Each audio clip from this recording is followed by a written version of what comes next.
tidak selamanya bahwa kebaikan itu berbuah baik buat kita. Lalu bagaimana untuk menjadi manusia baik padahal kondisinya seperti itu, Bu ya? Ya sekarang baik menurut siapa? Iya.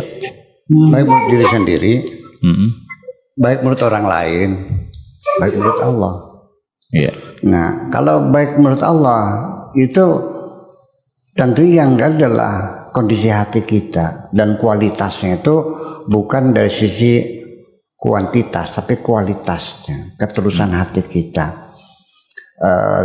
Allah tidak akan melihat berapa jumlah yang kau sumbangkan, tapi yang adalah ketulusan hatimu itu.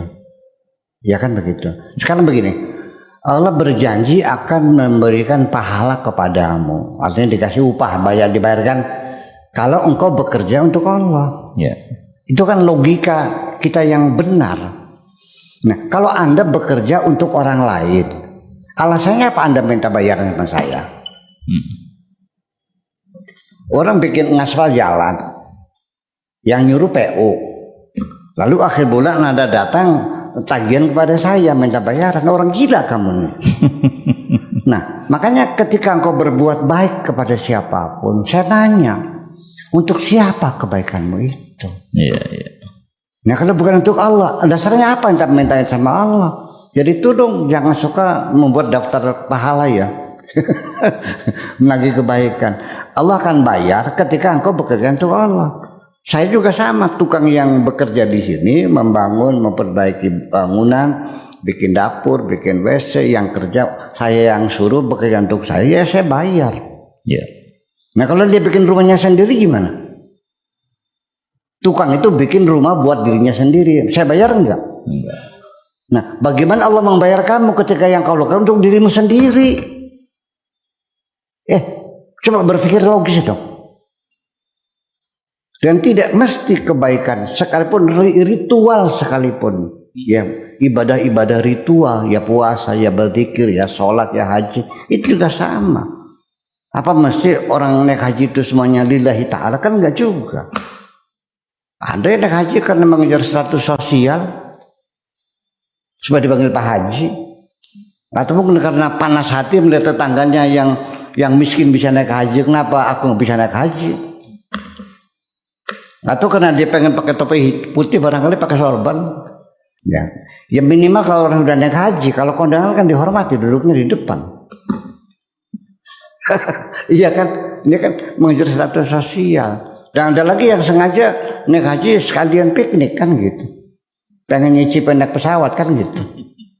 Ya, kan macam-macam motivasi itu. Dan Allah tahu semua, lebih tahu daripada kita sendiri loh. Sudah lulus sekalipun, itu jangan take for granted akan selamat sampai akhirat bisa ketemu kebaikan kita. Terus dikorek, terus digali, terus diganggu oleh setan-setan itu. Pokoknya jangan sampai kau bawa pulang sampai akhirat kira dibatalkan. Ceritanya orang itu untuk supaya rahasia, namanya sodakoh sirri, itu kan dalam rangka supaya jangan digoncang dengan sanjungan orang, dengan penghargaan orang. Kita kan berusaha sampai seperti itu loh. Para kaum spiritualis itu kan berjuang sampai seperti itu, mengawal kebaikan hati itu sampai kepada kebaikan itu diusahakan dengan rahasia. Sampai kalau kita membuat orang rahasia kan nggak ada yang nyanjung, selamatkan. Ya. Oke. Ini ceritanya ada seorang dermawan nyumbang satu masjid, kirim transfer uang. Berita acaranya itu tidak ada apa-apa kecuali mohon diterima, ya kan, dari hamba Allah. Dia merasa sudah hebat, selamat. Saya tegur akhirnya, kenapa nggak langsung saja dari Allah? Anda tidak bisa membedakan. Kalau dari hamba Allah berarti bukan dari Allah, dari hambanya kan. Ya kenapa tidak Anda bilang aja dari Allah? Yang Anda serahkan itu adalah titipan dari Allah yang serahkan kepada yang berhak. wa fi amwalihim haqqul lisaili wal mahrum. Ada lagi yang sudah final dari Allah, oke. Nggak ada yang tahu. Udah, panitia pembangunan masjid juga berterima kasih kepada siapa nggak tahu, dari Allah ya. Ya silakan. Nah, dengan demikian maka sedekah sirri semacam itu sekaligus dia menyalurkan hati nuraninya ke manusianya, membantu orang lain, tetapi juga dia sekaligus mendorong orang lain supaya bersyukur kepada Allah. Luar biasa. Ini perlu kita catat baik-baik. Kenapa? Karena yang menerima uang ini bayangkan ratusan juta, 500 juta. Si panitia ini kepada siapa mengucapkan terima kasih? Kepada Allah akhirnya. Oke. Akan tetapi ternyata gitu, setan juga menunggu supaya membatalkan sodakohnya itu. Satu kuncinya, setan akan masuk ke dalam hatimu pada saat engkau sedang dalam keadaan marah. Makanya kan kalau marah jangan pernah mengambil keputusan. Ya kan gitu. Karena dia akan diwarnai oleh setan juga. Ada seorang sahabat Rasul mengatakan kepada Nabi, "Ausini ya Rasulullah, tolong nasihati saya dong, apa yang bisa saya ini minta dinasihati." Qala la taghdab, jangan marah. Summa qala summa madza ya Rasulullah? Qala la taghdab. Summa qala summa madza ya Rasulullah? Qala la taghdab. Apalagi? Jangan marah. Apalagi? Jangan marah. Nah, maka mesti kita waspadai. Mengusir setan itu kan berbulan-bulan, bertahun-tahun kita ya, dengan prihatin. Lebih daripada mengurangi berat badan, susahnya. Ya kan gitu. Berat badan kan 1 tahun kita dietnya itu. Nah, sama saja seperti itu.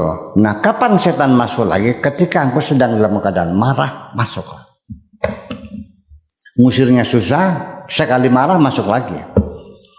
Nah, karena dia membantu masjid itu dengan sedekah sirri melalui transfer bank dan lalu pengirimnya juga dari Allah, selesai, tertutupkan.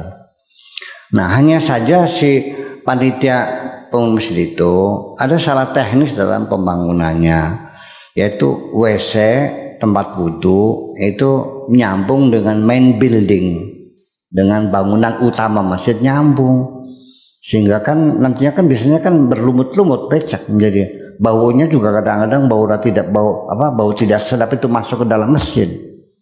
Maka sebaiknya kan WC dengan masjid itu terpisah, jangan nyambung. Kalau bisa ya kira-kira dari wudhu sampai ke masjid ini kaki sudah kering ya, jaraknya 20 meter 30 meter lah kan gitu. Seperti ada yang bagus seperti masjid di Depok, masjid di UI itu bagus masjidnya, wudhunya jauh. Jadi ini pernah UI ya di masjidnya itu. Nah, jadi orang dermawan ini berniat ingin usul gitulah bahwa dirubah bangunannya, jangan nempel gitu. Nah, ketika dia menyampaikan usul, si panitia tersinggung. Itu jangan banyak ngomong aja loh, yang penting duitnya aja mana dulu. Ngomong aja besar kamu, uang gak penuh. Dia marah. Saya usul ini sekaligus saya tanggung, saya bayar semuanya itu. Bukan saya ngomong saja. Kamu pernah terima uang nggak? 5 juta. Itu dari saya, tahu nggak? Keluar kan, bocor kan akhirnya. Semacam itu kita sering sekali kebaikan kita menjadi hangus tengah jalan karena kita keburu marah dulu. Orang ketika mengungkit kebaikannya sambil marah nggak? Itulah persoalan. Berhati-hatilah bahwa tidak semulus seperti yang kau duga hidup ini. Terima kasih.